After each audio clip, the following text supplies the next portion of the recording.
오늘 설교 교재를 다 받으셨습니까? 우리 설교 요약 교재를 한번 혹시 못 받으신 분 있으시면 손을 들어주시면 전파해 드리겠습니다. 교재를 보시면 제 명함이 있습니다. 샘플로 제 명함을 넣었는데요. 항상 저는 부대를 이렇게 제가 새롭게 갈 때마다 이렇게 제 명함을 만듭니다. 근데 이 명함보다 더 중요한 것이 있다면 아마도 명함의 제일 위에 저는 꼭 이 문구를 새겨놓는데 이 문구는 아주 놀라운 이러한 그 경구입니다. 이 서양의 경구, 이 경구는 무엇이냐면 참호 속에 무신론자가 없습니다 라고 하는 오늘 설교 제목과 같습니다. 항상 저는 인성교육 때나 그리고 우리 장병들을 만날 때 이것을 이야기를 하고 있습니다.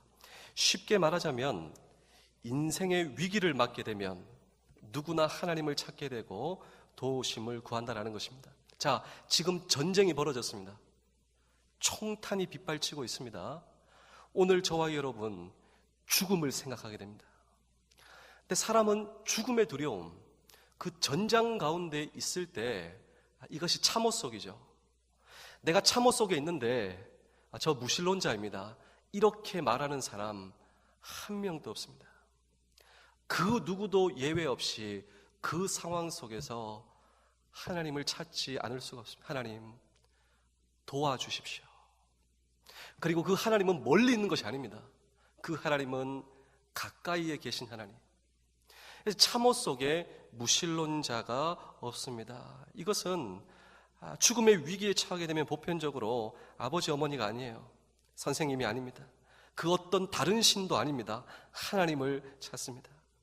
그래서 오히려 위기는 인생의 하나님을 찾는 구원의 기회가 된다라는 것입니다. 바로 이 이야기가 오늘 성경 속에 저와 여러분들에게 펼쳐지고 있는 것입니다. 예수님의 마지막 죽음의 장면에서 예수님이 십자가에 달리셨는데 예수님 좌우로 매달린 행악자, 그러니까 성경은 행악자로 표현하고 있는데 행악자의 뜻이 무엇이냐면 악을 행한 자입니다. 그러니까 내가 생각하는 악보다 훨씬 더 심각한 악을 행한 자가 예수님 옆에 달렸습니다. 어떤 복음서에 보시면 강도다, 그러니까 악을 행하는 사람임에는 틀림없습니다. 그런데 한 강도는 내 옆에 있는 예수님이 메시아시다, 나를 구원하러 오시기 위해 온 메시아시다, 한순간에 깨닫기 시작합니다. 그리고 주님에게 도우심을 호소하고 예수님에게 구원의 약속을 받습니다. 그런데 다른 방면에 매달려 있었던 행악자는 끝까지 예수님을 조롱하고 죽어갑니다. 우리 그런 의미로 누가복음 23장 39절의 말씀을 우리 한번 읽겠습니다. 시작. 달린 행악자 중 하나는 비방하여 이르되 내가 그리스도가 아니냐, 너와 우리를 구원하라 하되. 자, 이 두 개의 이 반응을 대표하는 단어 비방, 이 비방은 비웃음과 비방합니다.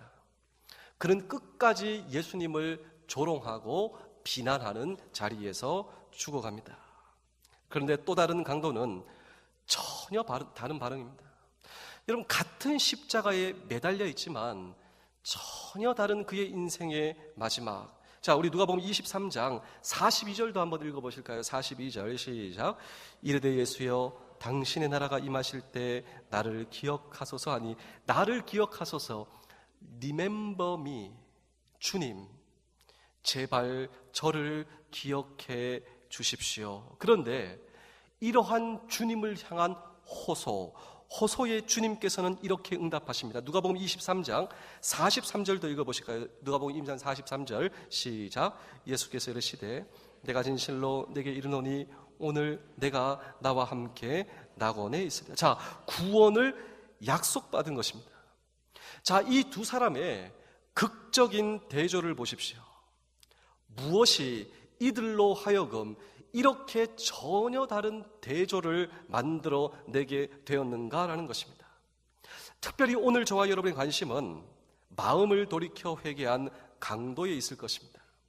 우리는 그의 극적인 회심에 의해 우리는 구원의 진리를 저와 여러분 배우실 수가 있어야 합니다.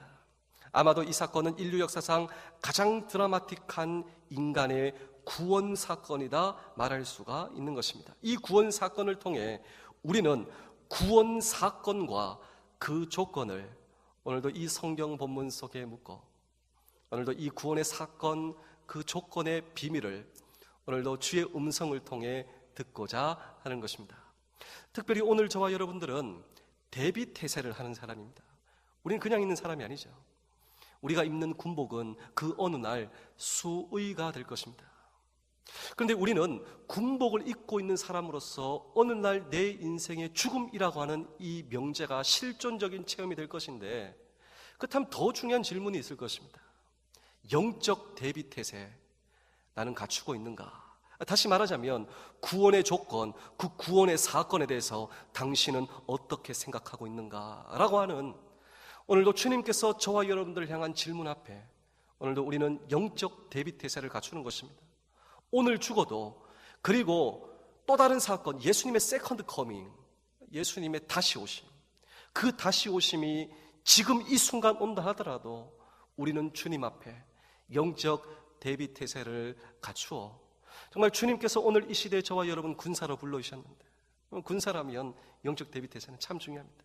구원의 조건, 구원의 사건, 이 구원의 모든 이러한 부분을 함께 생각해 보고자 하는 것입니다. 첫 번째로 구원의 조건은 무엇인가? 우선 인간의 구원의 조건은 저와 여러분의 선행의 결과가 아니다라고 하는 사실, 이 사람의 케이스를 통해 알 수가 있는 것입니다. 성경은 이 사람을 가리켜 행악자다, 도대체 무슨 악을 저질렀을까 성경에 나오지 않으니 모릅니다. 그런데 우리가 추정할 수 있는, 이 성경학자들은 이렇게 추정하고 있습니다. 여러분, 로마 시대 가장 최악의 형벌이 뭔지 아십니까? 바로 십자가형입니다. 이 두 행악자가 십자가에 달렸다. 아마도 추정할 수 있는 사실은 당시 가장 끔찍하고 저질스러운 죄를 그 두 사람은 저질렀음에 틀림없습니다. 무슨 죄인지는 모릅니다. 어떠한 악을 행했는지는 모르겠지만 당시 보편적으로 인간이 생각할 수 있는 최악의 범죄를 저지른 자가 행악자임에 틀림이 없다라는 것입니다. 이것이 참 중요합니다. 왜 중요한가? 그러니까 이 사람은 선행에 의해 구원받을 가능성 없습니다. 예수님께서 이렇게 말씀하시죠. Remember me, 주님 나를 구원해 주소서. 네가 오늘 나와 함께 낙원이 있으리라. 구원을 선언받은 후 이 사람은 선행을 할 기회도 없었습니다. 다시 말하면 선행이 내 인생의 구원의 조건이다. 결코 아니다라는 것입니다. 성경은 개인이 진지하게 선을 행한다, 이것이 구원에 이를 수 없다라고 강조하고 있습니다. 그것은 선행 그 자체가 인정을 받지 못한다라가 아니라 인간의 모든 선행은 불완전하기 때문입니다. 내 불완전한 선행으로 완전하신 하나님 앞에 우리는 나아갈 수가 없습니다. 불완전한 선행으로 완벽하시고 완전하신 하나님을 만족시킬 수가 없습니다. 그렇다면 오늘 이 성경에 나타난 행악자의 구원은 무엇을 통해 일어나는가? 두 가지입니다. 첫 번째로 자신의 죄인됨을 인정하는 것, 두 번째로 예수님께 구원을 호소하는 것. 다른 거 없습니다. 다른 거 될 수도 없습니다. 내가 주님 앞에 죄인임을 내 스스로 인정하고, 그렇기 때문에 주님 앞에 구원을 호소하는 것. 우리 누가복음 23장 41절의 말씀을 그런 의미로 다시 한번 읽어보겠습니다. 누가복음 23장 41절입니다. 시작. 우리는 우리가 행한 일에 상당한 보응을 받는 것이니 이에 당연하거니와 이 사람이 행한 것은 옳지 않은 것이 없느니라 하고. 자, 예수님의 십자가의 달리심과 나의 십자가의 달림, 이것은 분명히 다르다. 인정하는 것입니다. 이것이 자기의 죄인됨을 인정하는 것이 아니겠습니까? 그런데 이 강도조차도 예수님의 십자가 지심은 범죄 때문이 아니다, 그들조차도 이해했습니다. 그런데 나의 경우, 나의 범죄로 이렇게 죽는 것이 당연하다 인정하는 것, 이것이 그의 구원 사건의 첫 번째 스텝이 되었다라고 하는 사실을 오늘 저와 여러분은 결코 잊어서는 안 될 것입니다.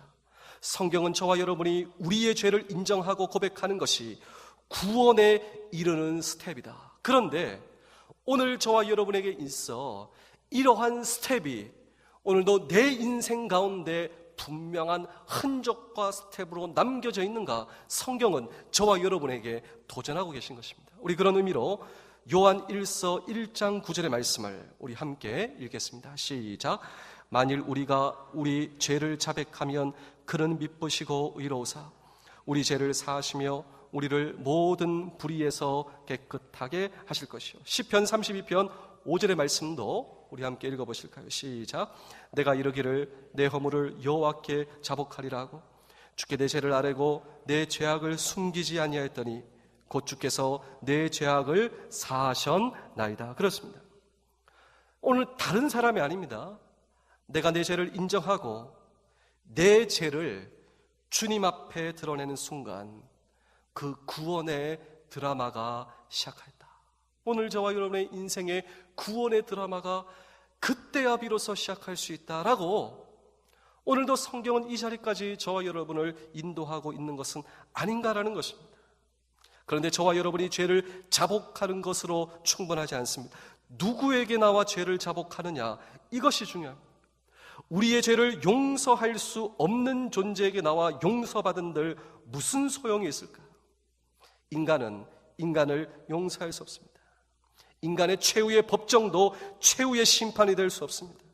성경은 인간을 용서할 수 있는 구원자, 바로 메시아다, 그분이 자격이 있는 자다, 그 예수님 앞에 구원을 호소하고 있습니다. 주님 저를 기억해 주소서. 주님 저를 기억해 주소서. 주님 저를 기억하여 주옵소서. 우리 사도행전 4장 12절의 말씀도 우리 한번 읽어보실까요? 우리 사도행전 4장 12절입니다. 시작. 다른 이로서는 구원을 받을 수 없나니 천하 사람 중에 구원을 받을 만한 다른 이름을 우리에게 주신 일이 없음이라 하였더라. 자, 그 예수님께 구원을 호소하고 있습니다. 그렇다면 사랑하는 성도 여러분, 오늘 저와 여러분과 내 인생에 정말로 이러한 주님의 이름을 부르며 호소해 본 적이 있으시다. 나는 정말로 이렇게 말할 수 있을까요? 어떤 분은 이런 강도는 죄를 많이 지었고 악질이었지, 그렇기 때문에 용서받아야 하지, 회개받아야 하지만 양심적으로 살아온 나와는 관계가 없다 말하실 수도 있을 것입니다. 그런데 질문이 있습니다. 정말 이 악에서, 죄에서 자유로운 인생이 있을까요? 우리가 창세기에 보면 선악과를 먹으면 죄가 된다고, 그러면 죽을 것이라고. 근데 선악과를 먹는 순간 아담이 죽었습니까? 이 굉장히 중요한 문제입니다. 이 성경이 말하는 죄, 성경 원문에는 하마르티아라고 하는데, 이 하마르티아는 화살을 쏘는 것입니다. 그러니까 사격을 한다. 우리가 사격을 할 때 조준을 하고 목표와 관역을 향해서 화살을 쏘거나 우리가 사격을 하는 것입니다. 그런데 우리의 목표 지점에 벗어났다, 오발이다, 이것이 하마르티아입니다. 이것이 죄인 것입니다. 다시 말하면 하나님께서 저와 여러분들을 향한 계획과 목적과 뜻이 있습니다. 하나님의 계획과 목적에 맞게 살아가지 못하는 삶, 성경은 그것을 죄라 이야기를 하고 있습니다. 자, 죄를 통해 사망이 온 것입니다. 선악과를 먹으면 반드시 죽으리라. 자, 선악과를 먹고 반드시 죽었습니까? 예, 죽었습니다. 성경의 죽음의 정의는 우리 인생의 죽음의 정의와는 좀 더 다릅니다. 우리는 보통 죽음을 두려워한다라고 하죠. 그런데 정작 죽음을 두려워하는 인생이 아니라 사실 우리는 고통을 두려워하고 있습니다. 여러분, 어느 날 내 인생에 다가올 죽음, 그 죽음의 순간 우리는 끔찍한 고통이 찾아올 것이다. 누가 가르쳐 준 적이 없습니다. 여러분, 사실 저는 군종병의 아들입니다. 저희 아버지가 군종병이었습니다.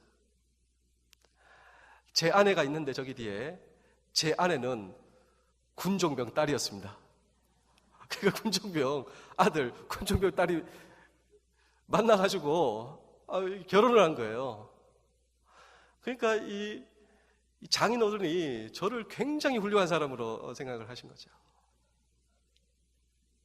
근데 제 아버지 얘기를 한번 말씀을 드리고 싶습니다. 양구에서 육군 사병으로 근무를 하셨는데 어느 날 유격훈련을 받았습니다.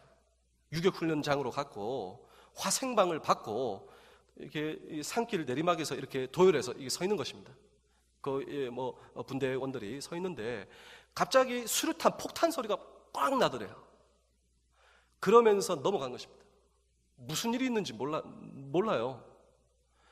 끔찍한 고통, 막 타는 냄새가 나면서 내가 한 번도 경험하지 못한 그 끔찍한 고통을 받고 기절을 한 것입니다. 도대체 무슨 일이 있었냐면 몇백 미터 그 위에 사격장이 있어요. 사격장. 근데 다른 부대가 사격을 연습을 하는데, 여러분 남자분들 잘 아시겠지만 사격을 하고 총알이 물려 있을 수가 있고 있으니 하늘을 보고 그거 테스트하고 마지막으로 이렇게 합니다. 당연히 총알이 없는 줄 알고 한 상병이 밑에 보고 당긴 것입니다. 그 총알이 살아왔어요. 그래서 화생방을 받고 다른 부대가 도열해 있는데 어깨 쭉지를 뚫은 것입니다. 어깨 쭉지를 뚫고 그 총알이 살아가지고 뒤에 서 있는 병장 척추에 박혀서 뒤에 있는 사람 죽은 거예요. 그러니까 이 아버지는 그냥 수류탄 소리 나면서 총알이 그냥 지나가지 않죠. 후비고 지나갑니다. 후비고 지나가요. 그러니까 앞에는 지금도 자국이 없는데 등을 보면 용문신이 생겨져 있습니다. 이 용을 문신했다 이런 게 아니고 후비고 지나가니 온 등을 꾸맨 자국이 있어요. 이 꾸맨 자국이 마치 용문신과 같은, 그러니까 이 총알이 얼마나 무서운 건지 모르는 지나가요. 그러니까 이 두 사람이 갑자기 넘어지니 이 부대는 난리가 난 것입니다. 사단장이 헬기 타고 오는 것입니다. 부대가 난리가 난 거예요. 한 명 총알에 맞아서 한 명은 죽고 한 명은 관통상을 입고 막 피가 나오고 헬기에 타고 실려가고 있는 것이죠. 그러면서 저에게 묻습니다. 뭐라고 묻냐면 총알 맞은 기분을 아느냐 물어보시는 거죠. 그럼 어떤지 아십니까? 아주 실감나게 하시는데요. 이런 대바늘이죠. 대바늘. 이런 대바늘이 1000개가 온 전신을 꼭 누르는 겁니다.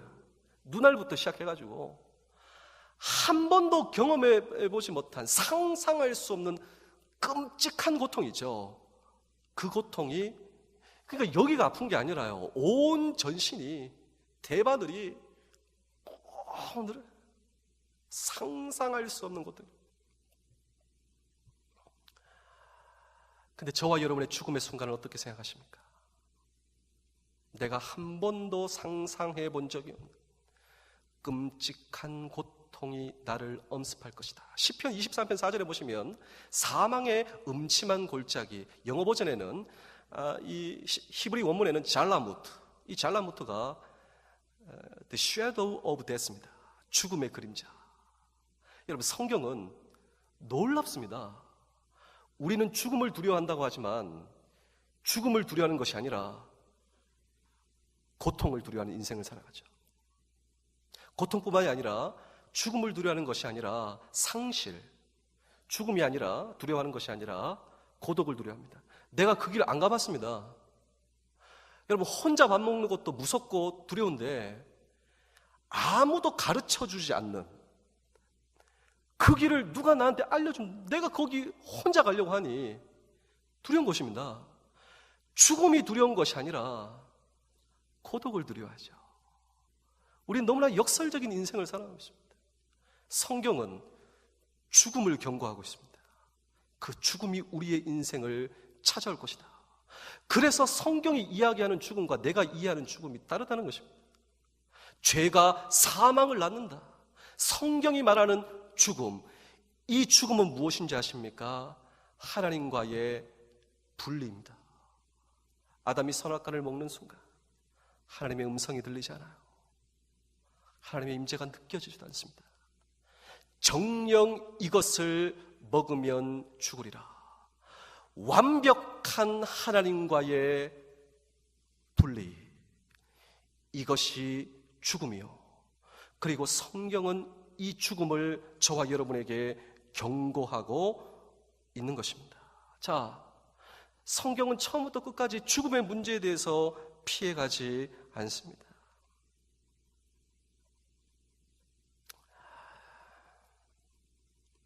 이 크리스찬 유머가 있습니다. 제가 지난 우리 구역연합 예배 때도 잠깐 소개한 적이 있는데, 한 목사님이 이 교회에서 설교를 하시다가 미워하는 사람, 없는 사람 손 들어보세요. 우린 다 미워하는 사람이 있습니다. 그 교회에서 나이 제일 많은 장로님이 손을 들었습니다. 목사님 하도 답답해가지고, 장로님 진짜 미워하는 사람 없습니까? 지금까지 살아오시면서 마음속에 부담되는 사람 없습니까? 했더니 장로님이 없대요. 교인들은 다 보고 있고 아주 미묘한 상황 가운데 있어요. 마지막으로 장로님 묻겠습니다. 정말 미워하는 사람 없습니까? 했더니 그 장로님의 말씀이 아주 걸작이죠. 뭐라고 했는지 아십니까? 다 죽었시오. 이렇게 했답니다. 다 죽었대요. 죽음에서 면제된 인생, 아무도 없다라는 것이죠. 어느 날 내 인생에 찾아올 죽음의 문제. 성경은 뭐라고 얘기하고 있습니까? 저와 여러분의 인생의 선행, 이것은 그때 결코 평가받지 못할 것이다. 저와 여러분이 나의 연약함, 나의 죄, 모든 것을 주님 앞에 내려놓고 주님 앞에 도움을 호소한 적이 있는가? 구원의 방편은 무엇인가? 오늘도 성경은 이 자리까지 저와 여러분을 초청하고 있는 것입니다. 여러분, 사실 우리는 인생을 살면서 성자, 악인 구별하고 있습니다. 성인, 세인트. 그런데 하나님의 입장에서 보자면 성인은 존재하지 않습니다. 내가 생각하는 선, 내가 생각하는 악, 모두 다 상대적일 뿐입니다. 중요한 것은 살아계신 하나님 앞에 솔직히 고백하고 우리를 구원할 수 있는 구원자 앞에 나와 호소한 적이 있는가? 그런데 오늘 성경의 강도가 그렇게 하고 있습니다. 주여, remember me. 주여, 나를 기억하소서. 바로 이때 주님께서 말씀하십니다. 오늘 네가 나와 함께 낙원에 있으리라. 그렇다면 구원의 결과는 무엇일까요? 돌이킨 강도에게 주님은 두 가지를 약속하십니다. 첫 번째로 낙원의 삶을 약속하십니다. 그리고 주님과 함께함을 약속하십니다. 이 낙원이라고 하는 말은 천국이죠. 죄와 고통과 상처가 해결된 세상에서 저와 여러분 사는 것이죠. 그런데 여러분, 이게 신분 증명서입니다. 우리가 군인으로서 내 신분, 내 증명서 있지 않습니까? 굉장히 중요합니다.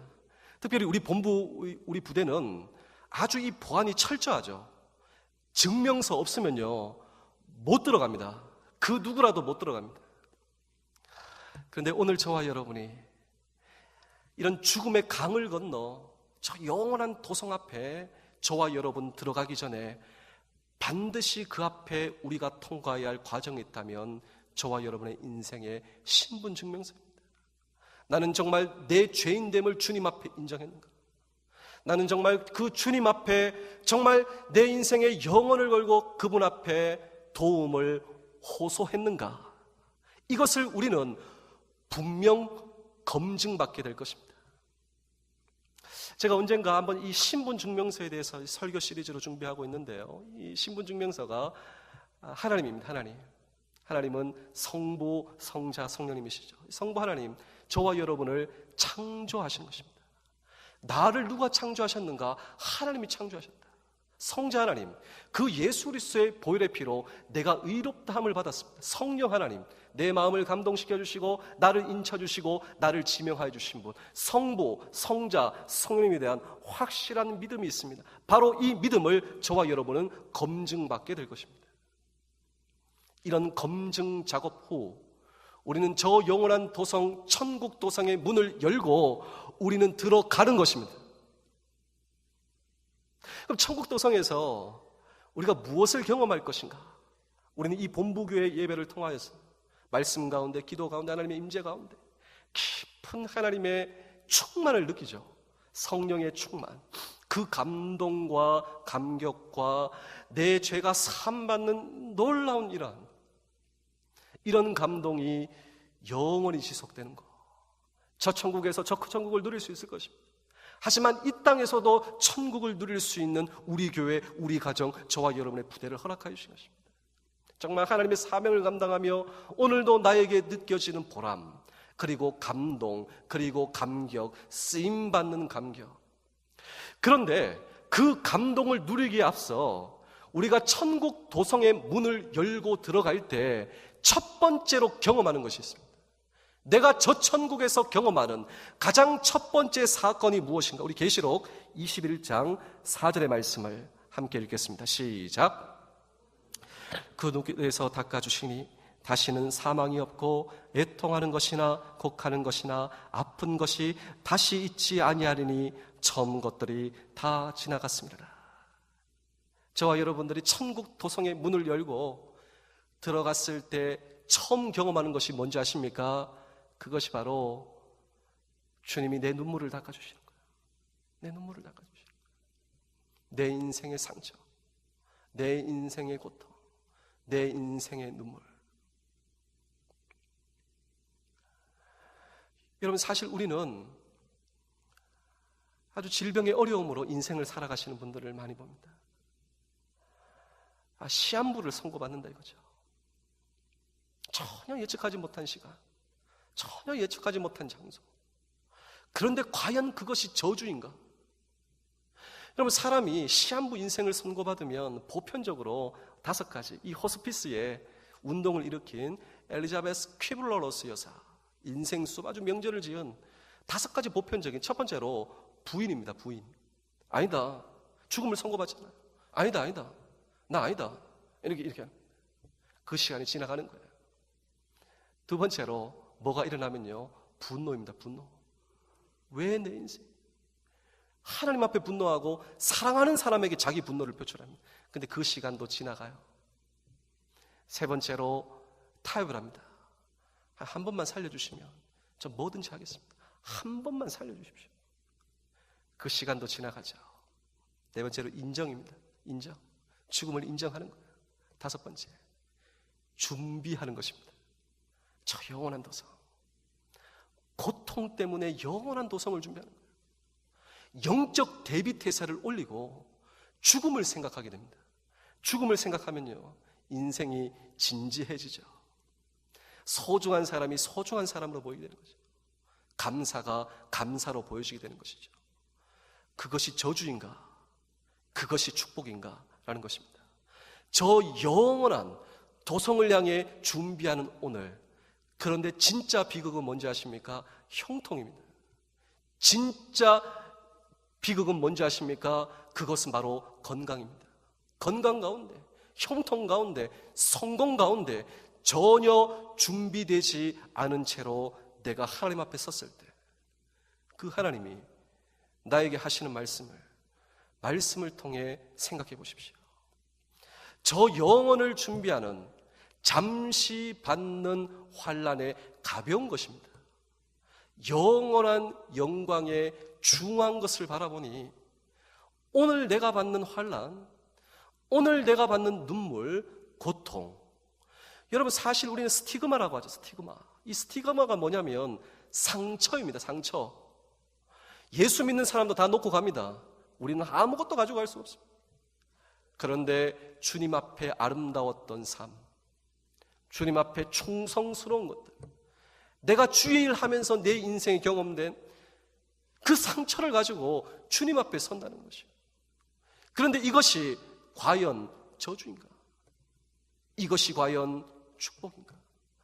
내가 저 천국 도성의 문을 열고 들어갔을 때 주님께서 나에게 무엇을 해주시는가? 내 모든 눈물을 닦아주시는 하나님. 그러면서 말씀하십니다. 이제 더 이상 고통은 없다고, 이제 더 이상 아픔은 없다고, 이제 모든 것이 새로워진 이 땅, 나와 함께 영원을 누리는 이 시간, 애통하는 것이나 곡하는 것이나 아픈 것이 다시 있지 아니하리니 처음 것들은 다 지나갔습니다. 이러한 천국 소망, 부활 소망을 소유한 자, 저 천국 도성문에 들어가 나의 사랑하는 소중한 사람과 영원한 시간을 살아가는, 아니 그 영원한 시간을 바라보는 오늘 저와 여러분, 우리는 영적 대비태세가 되어 계십니까? 슬픔과 눈물과 이별과 죽음이 없는 그것이 바로 천국이라. 이러한 천국을 사모하는 삶, 오늘 저와 여러분의 인생의 진정한 내비게이션은, 우리의 인생의 가장 우선순위인 궁극적 내 인생의 방향은 어디로 향해져 있습니까? 인간의 역사는 천국을 찾는 역사다라고 해도 지나치지 않습니다. 역사를 통해 우리 선배들은 그 천국을 유토피아라고 했습니다. 그런데 이 유토피아라고 하는 말이 너무나 역설적인 단어인데, 유토피아의 뜻이 이 유는 없다라고 하는 뜻입니다. 그리고 토피아, 이것은 장소, 그런 곳은 없다. 우리 요한복음 14장 2절의 말씀을 요한복음 14장 2절의 말씀을 읽겠습니다. 시작. 내 아버지 집에 거할 곳이 많도다. 그렇지 않으면 너희에게 일렀으리라. 내가 너희를 위하여 거처를 예비하러 가느니. 자, 이 거처는 eternal now, 실제적인 장소를 의미합니다. 우리는 그 실제적인 장소에서 주님과 함께, 사랑하는 님과 함께 영원한 시간을 보낼 것입니다. 그래서 주님이 천국을 향한 길이 되고자 하신 것입니다. 요한복음 14장 6절의 말씀도 읽어보실까요? 14장 6절입니다. 시작. 예수께서 이르시되 내가 곧 길이요 진리요 생명이니 나로 말미암지 않고는 아버지께로 올 자가 없느니라. 뿐만 아니라 주님의 임재가 충만한 것. 세상이 알 수도 없죠. 이해시킬 수도 없죠. 주님의 임재가 충만한 것, 그 충만을 영원히 누리는 삶이다. 이 단테의 신곡, 주인공이 마지막 그 사랑하는 님을 보내는 장면이 나오고 있습니다. 그러니까 어떤 이 육체적인 질병으로 세상을 떠난 삐아뜨리째 그렇게 사랑했던 님이 세상을 떠나려고 합니다. 그런데 나를 보고 미소를 짓는 거예요. 마지막 죽음의 순간, 그것이 그렇게 고통스럽다는 거예요. 그런데 어느 날 귀한 깨달음을 받습니다. 그 미소는 자기에게 던진 미소가 아니라 내 사랑하는 님의 진정한 인생의 주인이신 예수 그리스도, 나를 천국에서 기다린 천국 소망을 주시는 그 예수 그리스도를 바라보는 미소다. 그리고 그녀의 영혼이 저 천국 도성으로 옮겨졌음을 그는 통보받습니다. 그는 평안합니다. 그는 자유롭습니다. 천국 소망, 다시 만날 소망, 부활 소망이 그의 가슴을 채우고 있습니다. 그 주님의 임재가 충만한 것, 사랑하는 님이 있다면 그 사랑과 함께 영원한 시간을 보내는 것. 그런데 주님을 사랑하면 주님과 함께 있는 것이 지상 최고의 기쁨이 될 것. 바로 낙원은, 천국은 주님과 함께 하는 것. 물론 완성된 천국은 미래의 것이지만, 그러나 오늘 우리는 예수 그리스도를 내 마음속에 모시고 살기로 결단하는, 이 세상에서도 천국을 경험할 수 있다라고 하는 사실, 그것이 바로 찬송가 438장 1절을 우리 한번 반주로 한번 해주실 때, 우리 찬송가 438장을 우리 한번 불러봤으면 좋겠습니다. 우리 내 영혼이 은총 입어, 찬송가 438장입니다.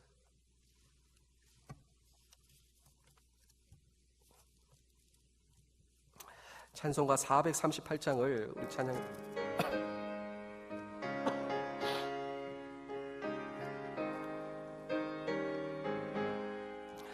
내 영혼이 은총 입어 중한 죄짐 벗고 보니 슬픔 많은 이 세상도 천국으로 와도다.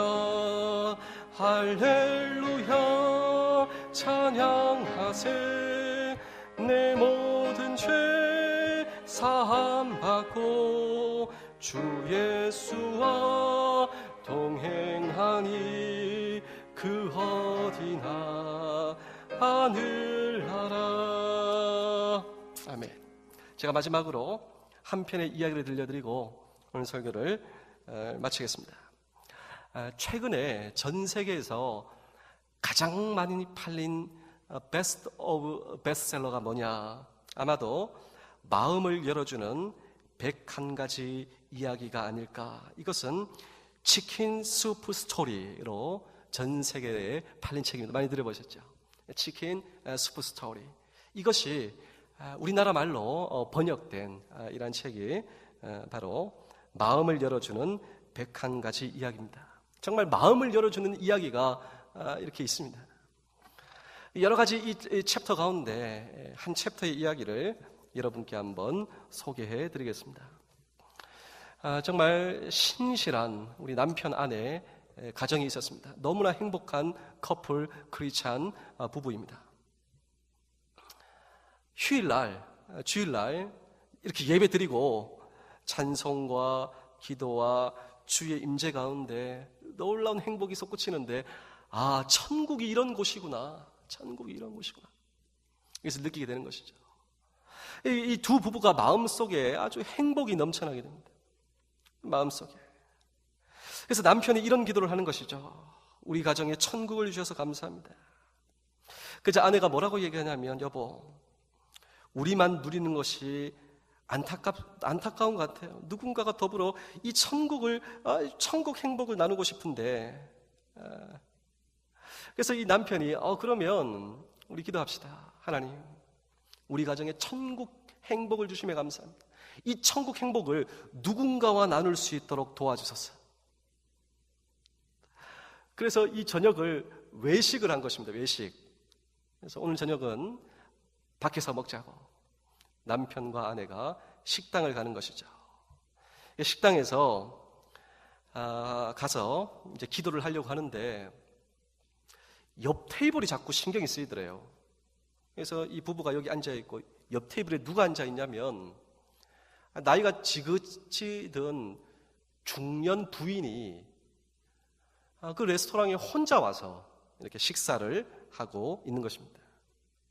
근데 이 두 부부가 자꾸 이렇게 시선이 가더래요. 쓸쓸히 혼자 밥을 먹고 있으니. 그래서 이 두 내외가 눈빛으로 이렇게 조용한 말로 이 사인을 주고 있는데, 혹시 우리의 행복과 사랑을 나눌 대상이 저분은 아닐까? 그래서 둘이가 기도를 합니다. 식사 기도를 하면서 부인이 이렇게 하죠. 남편에게, 여보, 당신이 저 아주머니 식사비를 미리 내주세요. 그래? 그 좋은 생각인데? 그러면 우리가 식사비를 미리 내고 저분 몰래, 그리고 쪽지를 남기자고 카드를 쓸 테니 당신이 카드를 써줘. 그래서 몰래 비밀처럼 카드를 이렇게 적어가지고 식사비도 내고 카운터에 그 카드를 맡기게 된 것입니다. 대충 그 카드에 뭐라고 적혔냐면, 저희들은 크리스찬입니다. 천국 기쁨을 우리에게 주셨는데 그 기쁨을 당신과 나누고 싶습니다. 하나님께서 당신을 축복하시기를 바랍니다. 그러니까 이 식사비를 우리가 지불했다 이런 거 쓰지 않고 지불하고 그 카드만 맡겨주는 것이죠. 그래서 이 식사 카운터에다가 우리라고 절대 말하면 안 되고, 저분이 이제 계산하러 올 때 이 카드를 좀 주시라고 이렇게 몰래 이렇게 한 것입니다. 얼마 후 그 쓸쓸하게 혼자 식사를 하신 부인이 식사를 마친 후 식사비를 지불하러 왔어요. 근데 저 뒤에서 이렇게 보고 있잖아요. 뭔가 대화를 나누는 거예요. 그리고 카운트에서 쪽지를 그 부인에게 주는 것입니다. 그런데 깜짝 놀라는 거예요. 누가 내 식자비를 하고 카드를 주니. 이 카드를 읽다가 주저앉아서 통곡을 하는 것입니다. 통곡을 하는 거예요. 무슨 사연인지는 모르겠죠. 다 통곡하고 시간이 어느 날 지난 후 또 앞에 있는 사람하고 그 카운터에 얘기를 하는 것입니다. 볼펜하고 쪽지를 빌려가지고 누군지는 모르겠지만 나에게 이렇게 호의를 표명한 사람에게 추신을 남기게 되는 것입니다. 그 추신이 이 뭐냐 남기고 가는 겁니다. 이 두 대는 진짜 궁금한 거예요. 저 부인이 뭐라고 적고 나갔는데 저 분이 가가지고 그 쪽지를 내주는 겁니다. 그 쪽지에 뭐라고 적혀 있었냐면 이렇게 메시지가 적혀 있습니다. 누구신지 모르는 하나님의 천사에게 저는 우울증으로 고생하다 남편에게 버림받았습니다. 사랑이 없는 이 세상 떠나기로 결심했습니다. 오늘 마지막 근사한 식사라도 해보고 그 마지막을 결단하기로 결심했습니다. 그런데 저는 여기서 하나님을 다시 만났습니다. 그리고 하나님의 소망을 보고 다시 인생을 시작하겠습니다. 당신은 천국에서 저에게 보낸 천사. 당신은 하나님이 나에게 보낸 천사입니다. 감사합니다. 저 다시 시작하겠습니다. 제가 마지막으로 한 편의 이야기를 들려드리고 오늘 설교를 마치겠습니다. 저는 참 해군에게 감사하고 있죠. 저는 참 이 해군에서 저를 미국에 3개월 연수를 보내줬는데 그 연수 타이틀이 자살 예방 교육이었습니다. D.D. 헐시라고 하는 LA에 아주 관련된 최고의 기관이 있습니다. 거기서 3개월 동안 제가 훈련을 받았습니다. 근데 마지막 시간이에요. 마지막 시간에 한 외부 강사가 오셨습니다. 외부 강사가 자기의 인생 스토리를 얘기하는 것이죠. 근데 그 인생 스토리가 무엇이냐면요, 이것이었습니다. 자녀가 2명 있어요. 초등학교 딸, 그리고 고등학생 아들이 있습니다.